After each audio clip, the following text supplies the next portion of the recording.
This is Ross's yard, Ross and Beth in West Spencer, and wanted to show you the beautiful curbside planting that they have. Theirs is a west-facing home with a good deal of shade, as you can see from the trunks of the trees that are there. Notice that the mulch being placed is what is called gorilla mulch. It's actually a cedar mulch that is very resistant to blowing, and you can see the wind is blowing these days.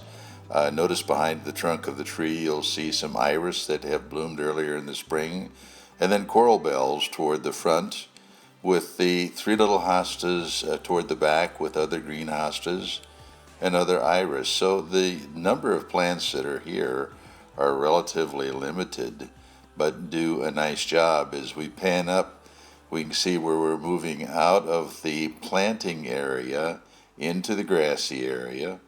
You'll see a few of the rocks that are there for addition in a lot of the perennials, and then panning back toward the house and the lawn so you get an idea of what it looks like.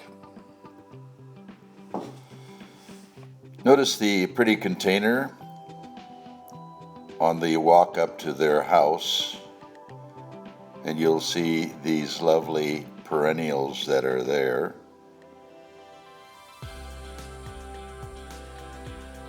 The yellow ground cover is spiderwort, with lots of hostas included throughout, some shrubs and trees along with that, and again the iris to provide that early spring color will do a super job. Notice the delineation between the grass and the planting bed and the pretty plants that are there.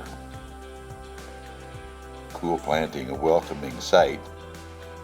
The containers near the front door really have a number of perennials in them, as well as some annual flowers. And again, you'll see the big hostas that are there, a pretty bleeding heart that bloomed earlier in the season, and again the ground cover that's there, the bark mulch to hold the weeds down. This is a sunnier area of the same front yard, and you'll notice the hostas and other perennials that are there.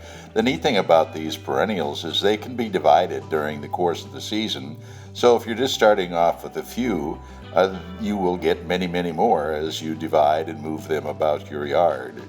And again, notice the difference between the grass and the edging, and if you notice, you will see some brick edging coming into play, the bullet nose concrete edging as a good delineating type of material that will do a nice job. So you see, it's a matter of getting an area that you want to have plants in, get it laid out, get rid of the existing grasses and plant material that's there, and begin the process. Get your mulch down, work your perennial annual flowers in, and in a matter of a period of time, you're going to have a lovely looking yard, as is Beth and Ross' yard, with the pretty perennials, low maintenance, easily done. You can do it too.